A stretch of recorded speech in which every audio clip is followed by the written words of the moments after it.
Assalamualaikum warahmatullahi wabarakatuh. Berjumpa kembali dengan kami. Kami hari ini berkunjung ke Masjid Besar Mataram, Kota Gede. Apa saja kisah di balik masjid ini? Simak video ini sampai habis.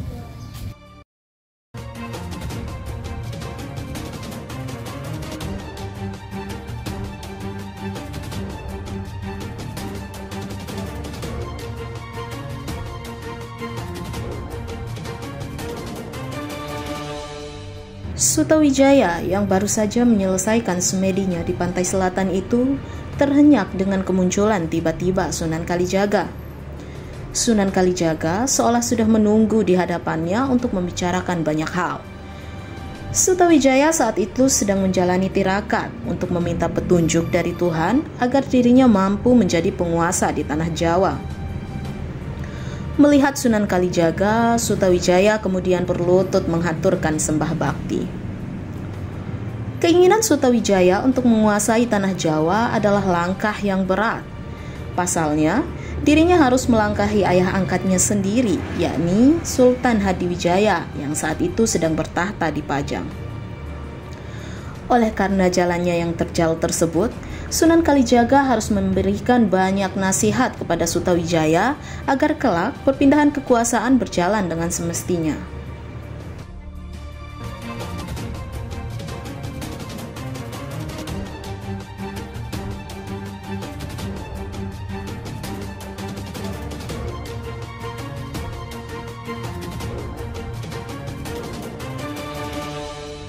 Perang itu sesungguhnya hanyalah suatu alat penghancur untuk menghilangkan kerusakan yang disebabkan oleh kebatilan dan diganti dengan yang baru.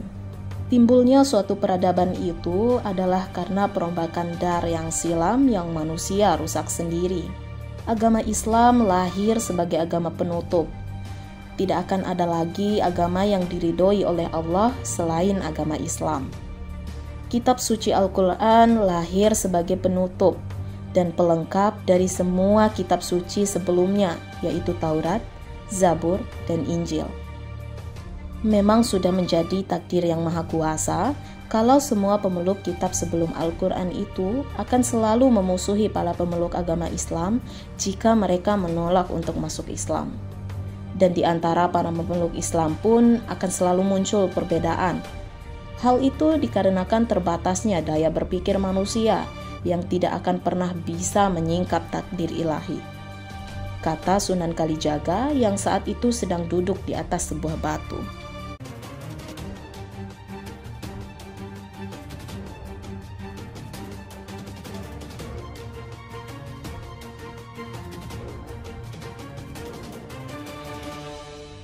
Sambil memandang ke arah laut, Sunan Kalijaga menyedekapkan tangannya, lalu melanjutkan ucapannya. Tanpa persengketaan, manusia tidak akan bergairah untuk hidup lebih maju. Tanpa perang pun, semua makhluk akan menemui ajal yang telah digariskan. Setelah itu diganti dengan manusia yang baru untuk meneruskan sisa pekerjaan yang telah mati.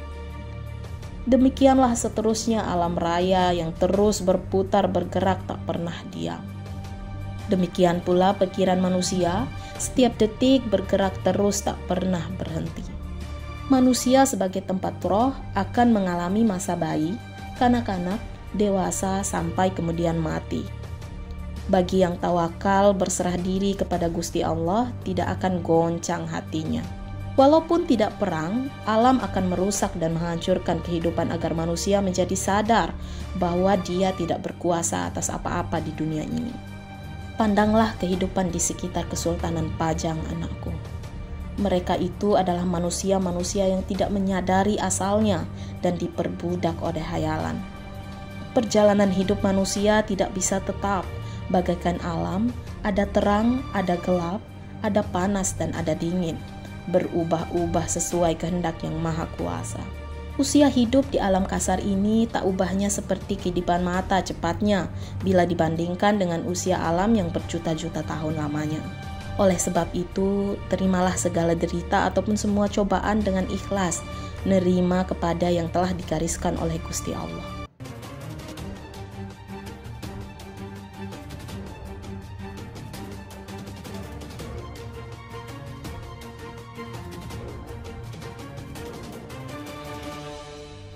Setelah memberikan wejangan-wejangan tingkat tinggi kepada Sutawijaya, Sunan Kalijaga dan Sutawijaya kemudian berjalan ke arah Kota Gede.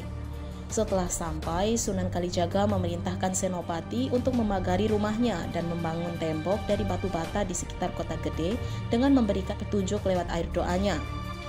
Senopati anakku, bila kelak engkau hendak membangun tembok benteng Kota Gede ini, ikutilah tempat di mana aku mengikuti air tadi. Nah, selamat tinggal anakku, aku hendak pulang ke Kalidangu.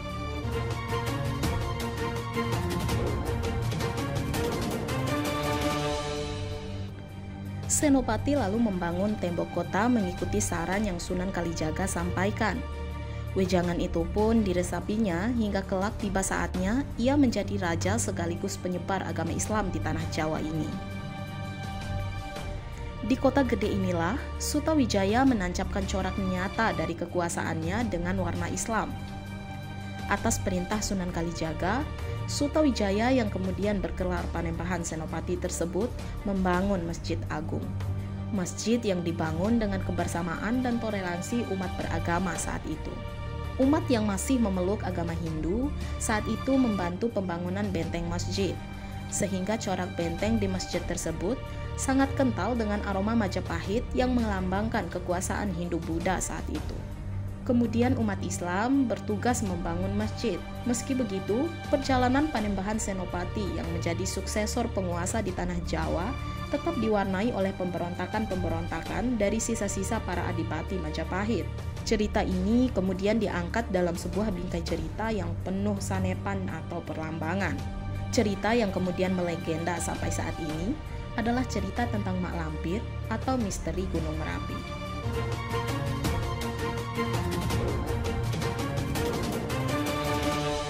Secara keseluruhan, bangunan masjid ini adalah alkulturasi dari Jawa, Islam, dan Hindu.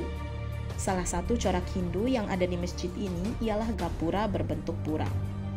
Setelah bangunan ini jadi, Panembahan Senopati berpesan agar bangunan fisik dari Masjid Kota Gede ini tidak boleh diubah kecuali roboh.